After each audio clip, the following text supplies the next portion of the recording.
Welcome back to Movies TV Mag. You of course can follow me on Twitter at Movies TV Man, and welcome to Saturday's edition of the MUFC Daily. It's match day, everyone.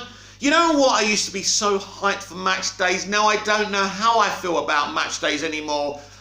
I want us to win. I do, but it's just weird. I do want us to win, but I just want this manager gone. I just want Zidane being announced as the manager of Manchester United, and hopefully by or before December that happens. And I suppose a lot of people think it depends what happens today. But I don't think so. Win, lose or draw, Ole Gunnar Solskjaer will be sacked at some point after today's game. The decision has been made. That decision was made after the Glazers and Ed Woodward and even the director of football found out certain things that Ole wasn't doing behind the scenes. A very interesting week for Manchester United behind the scenes, as we had another terrible performance, but behind the scenes it got interesting. As James Ducker did an in-depth article about one of our coaches, Kieran McKenna. Now, Kieran McKenna has been at Manchester United for a very, very long time, and he's seen as a very good coach that they've tried to groom at the club. It is Kieran McKenna, that's his name. You know how bad I am with names anyway. So it's come to my attention, and it's come to quite a few people's attention for quite a while now, that Ole Gunnar Solskjaer and his assistant manager, assistant coach, do not take training. I don't know if they attend training, but they don't take training. Kieran McKenna and Michael Carrick take training. Is this a weird thing?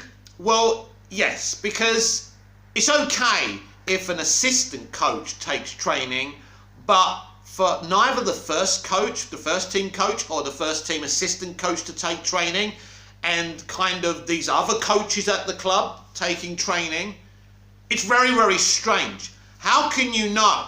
How can you have a feeling about the team you're going to pick? Now, as I say, he's there, Solskjaer, and so is his assistant watching the training, so he can assess it still, but it's weird, because at least the assistant should be taking training, because basically, if Carrick and Kieran McKenna are actually taking training, they should be the assistants, not the assistant he has there already.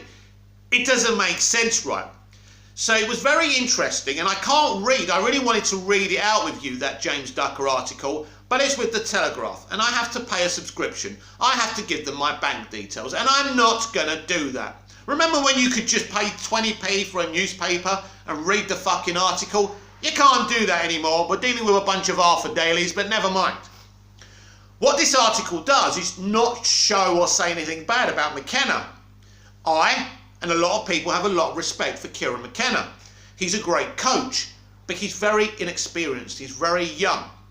And it's also difficult, you know, because it's either Kieran McKenna and Michael Carrick doing the tactics, taking the trainings, or it's Ole Gunnar Solskjaer and his assistant. What the fuck is going on at Manchester United? Well, what you see is what you don't get. The truth is, as I said the other day, Ole Gunnar Solskjaer is just a manager, in name only.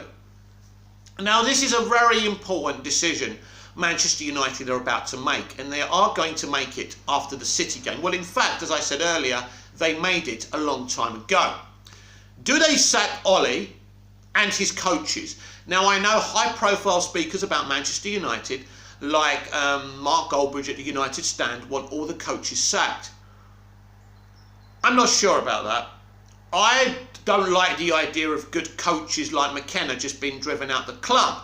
But what I think is important, people like Carrick and McKenna shouldn't be making the big decisions. They should be part of the process of coaching. They can coach players, they can coach reserves or whatever. But unfortunately, Carrick and McKenna are making big decisions. Decisions at this moment in time they're not capable of. So, if Carrick and McKenna are making the big decisions, then what is Ole Gunnar Solskjaer and his fucking assistant actually doing? I don't know. Talking after games, giving team talks. I think that's all that Solskjaer is actually doing. So in fact, what has he done at the club? What decisions have come from him? What decisions has he made? We have got two very experienced coaches, good, solid coaches, but not good enough. to be making big decisions at Manchester United. While Ole Gunnar Solskjaer just sits there and does fucking jack shit. And of course, this is wrong. Of course, this is not right. So Ole Gunnar Solskjaer has been exposed again by this James Ducker article. The club has been exposed by this article. Again, they've got it wrong. And I understand that even in the kind of last remnants of the Mourinho era, they brought in McKenna and Carrick. So already they were trying to create this boot room. And I understand, excuse me, I've got a terrible throat and I'm blaming Ollie for it because when I get emotional, I get a sore throat. I don't know the fuck why, it's just the way it happens anyway. And so they were building this boot room even before Mourinho was going. So they're already planning on sacking him. So they were already laying the foundations for this boot room.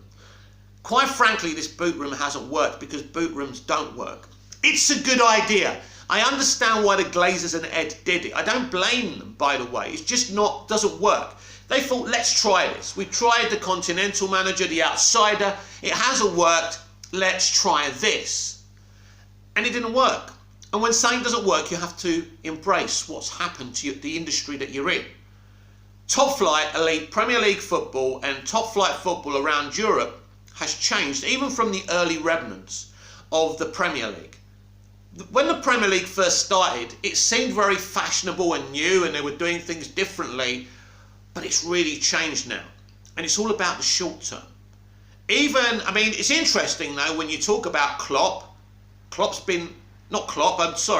at City, he's been at City, 7 years, 10 years? I don't know, he's been there quite a while.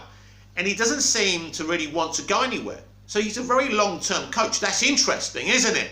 A foreign coach at a top club that's got lots of money, spends lots of money, and he's still there and he wants to stay there. But ultimately, football is short-term now. And there's not kind of this long, robust outlook towards running a football club. Because ultimately, it's sport. You need a certain type of coach at Manchester United, at Manchester City, at Liverpool, at Chelsea, and they've all got those type of coaches, apart from Manchester United. Listen, it would have been nice to be successful with the boot room scenario, but it simply hasn't worked. It's failed, and when something fails, look at yourself in the mirror and say, we tried, it didn't work. I'm not like a lot of other people. I wanted them to try this, because it could have been successful. I just feel under Ole Gunnar Solskjaer, he wasn't the right ex-player to come in, and there's some really good ex-players who could have made this work. I just don't feel it's worth persevering with this. I think that Zidane wants to come in, bring him in immediately, and let's get going. We've got the players, we had a busy summer, let's do this. Now for today's game, Manchester United versus Manchester City. If we were going to Manchester City today, I would be very confident because Ole Gunnar Solskjaer's teams are more effective away from home. He doesn't know how to play a home game. Now, when we've played really bad defensive teams, we've done okay at Old Trafford, like we did against Leeds earlier this season, and I actually thought this is positive. Playing well at Old Trafford, which we didn't really play well against Leeds anyway, we just scored 4 or 5 goals or whatever it was. And then we can go away, we're good at away. I thought this is awesome. Ollie's going to do it now, he's got the players, he's going to do the right things now. But I was naive, and I think a lot of us were naive. So unfortunately today we're playing one of the best teams in Europe, in the Premier League, and we're at home. And we don't like playing at home, because this guy only knows one thing: negative, defensive, counter-attacking football. That's the problem with it. As I said earlier this week on the MUFC Daily, he's got to approach this game aggressively, attackingly. If it were me today, I wouldn't worry about big, nuanced chess player tactics. I would play 4-4-2. I would play my most robust attacking lineup, because City can be got at defensively. But if you play tiki-taki against tiki-taki, it's not going to work. That's what I would do. I'm not a football expert. I don't know football in depth. I don't understand everything about football, but I understand certain situations in football and what they need. And at the end of the day, I remember Kevin Keegan being in charge of Newcastle, and ultimately his bold attacking football didn't work out. But that's only because Manchester United made an impossible run. Think about this. Kevin Keegan not giving a shit about defence and using his attack as attack and defence got him 12 points clear against one of the best managers of all time. He just made some bad decisions. The Asprilla decision was terrible, but his football was dominating that league. That's how you win it. This is how you win this game, with robust energy. Because really, the Premier League isn't as technical, even today, as people think. Today's game, we would win this game, right? With the crowd on our backs as well, positively I mean, and us playing a good 4-4-2 attacking formation and just letting the players express themselves. We would win today. That's what great managers do at home. They use the crowd. And the crowd will be very passionate in the first 10-20 minutes. But when they again witness this negative defensive counter-attacking football instead of us going for it, they're going to lose interest again. And who can blame them? They pay money to go there. Some people come from, huge distances to watch Manchester United. The people from Manchester, they make sacrifices to be able to afford to go to Old Trafford. That is what Sir Matt Busby and Sir Alex Ferguson understood. That on a weekend, a fan comes to enjoy their football. But if you don't give them something to enjoy, how dare you expect the applause and the cheers? You should expect the boos if you're doing something to be booed.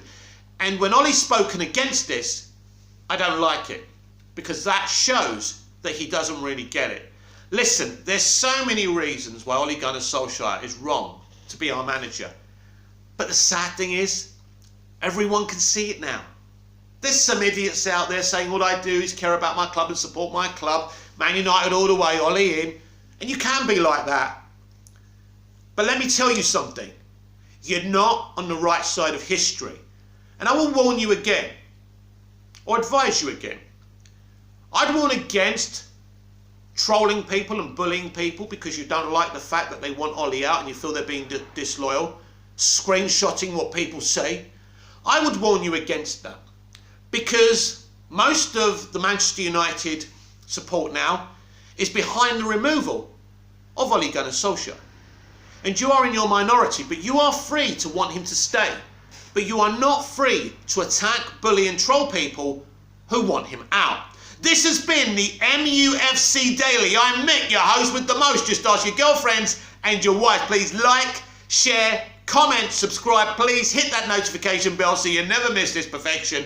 And I'll be back tomorrow with even more MUFC Daily where I'll be reacting to today's game. And I can't wait to see how that turns out. Until then, goodbye.